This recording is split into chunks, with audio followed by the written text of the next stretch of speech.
The first step is half the journey. And I think that's the most important when it comes to entrepreneurship.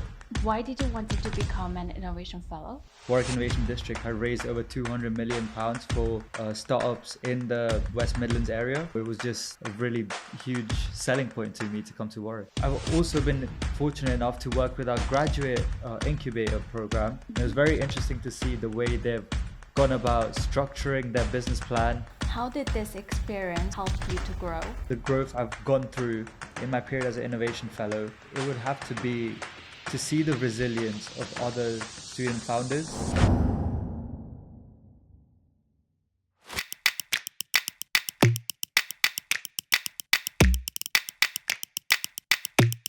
Are you feeling good? Shall we start?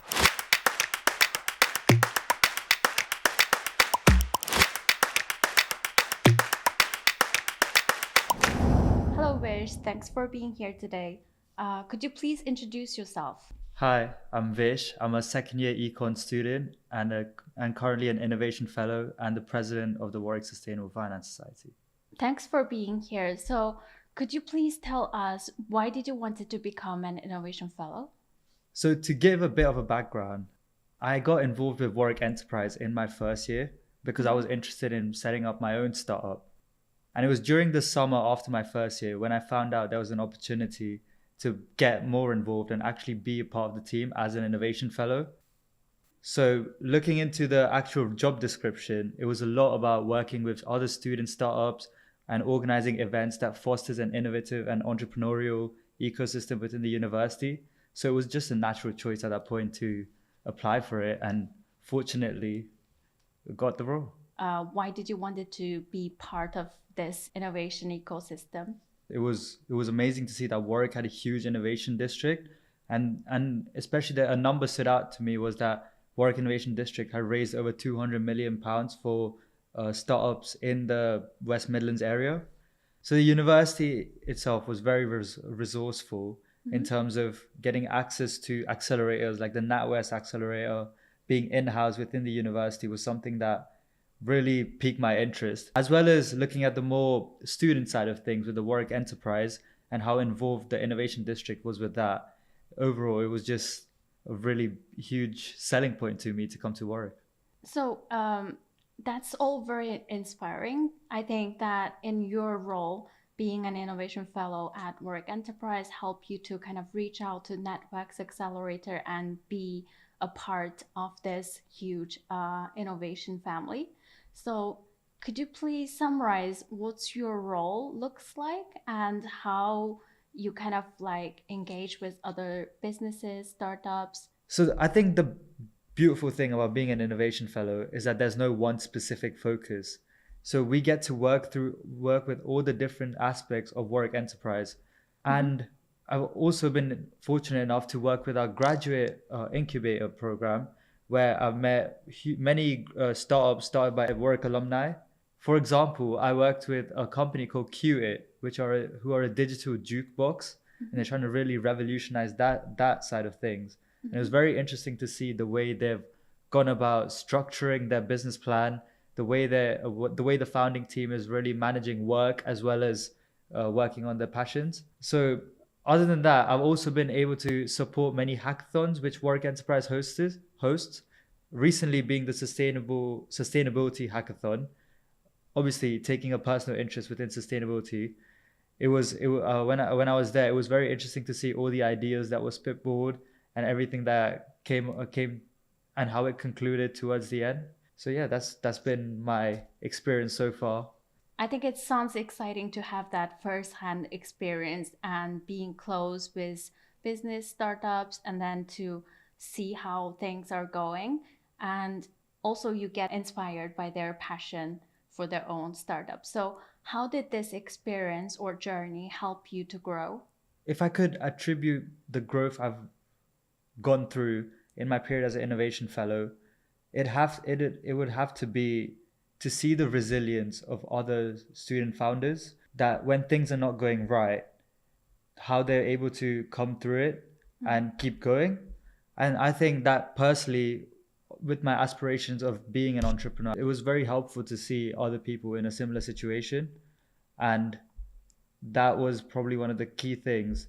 In addition to that, we've had many opportunities to network and grow that even further within the university with senior individuals within the university, as well as external partners such as with NatWest. That's also been something that has been very helpful to me.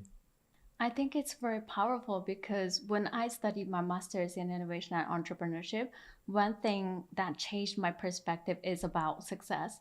So now I celebrate failure more often because being an entrepreneur, there is a lot of things that might not go as you imagine. So, yeah, I think it's very powerful. How did that strength, resilience help you in your day to day life?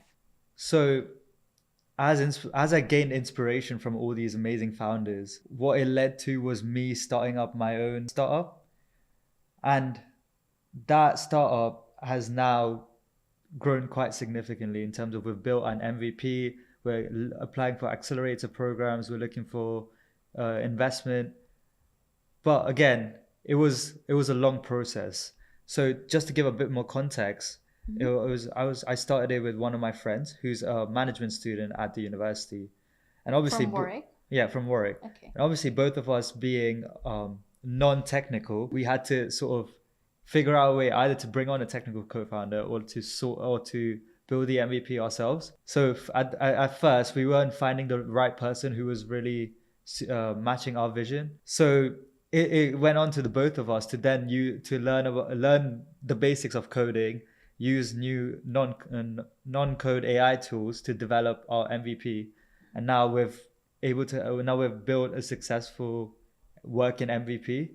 Mm-hmm. So I think that took a lot of resilience in terms of learning about every time how to debug a specific error, and obviously facing the constant rejections when you're reaching out to potential mentors or other people for advice. I think that's where the resilience I've gained in this role has really helped me out.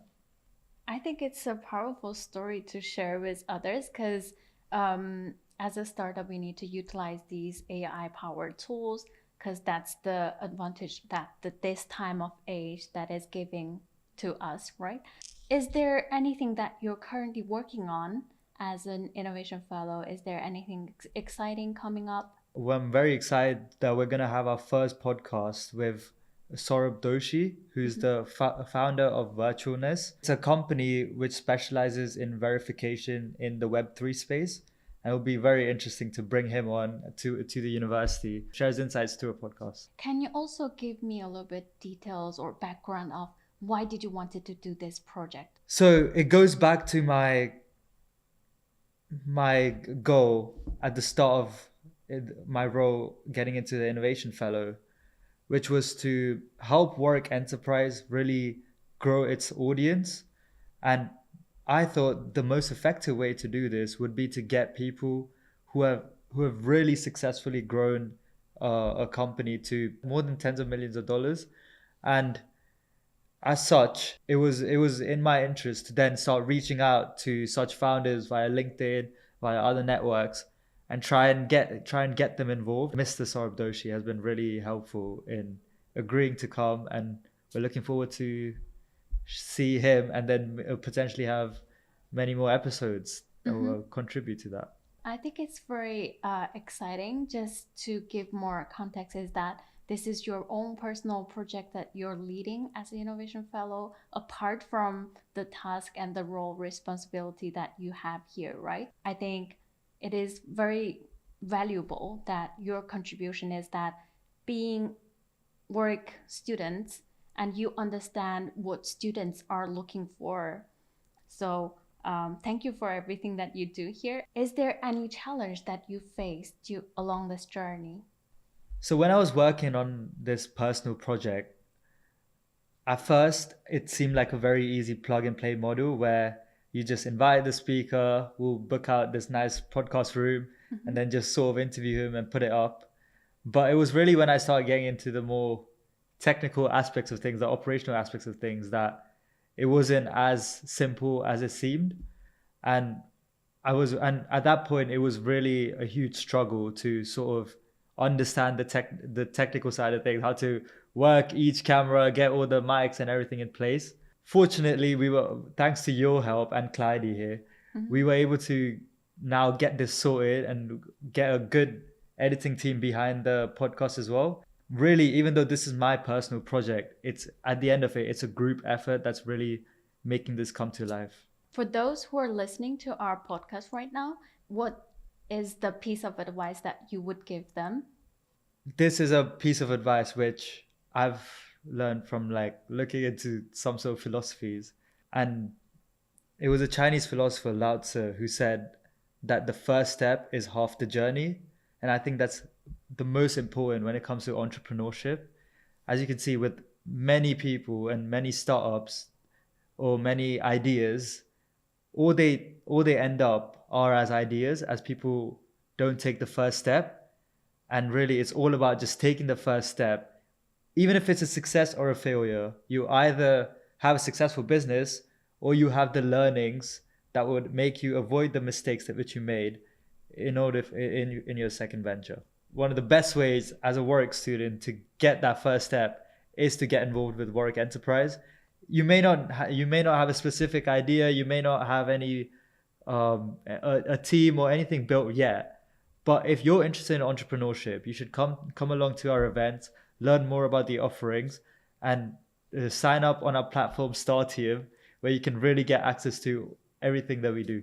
Thanks for the free advertisement. So, is there anything exciting coming up? So, moving forward, what is the next plan?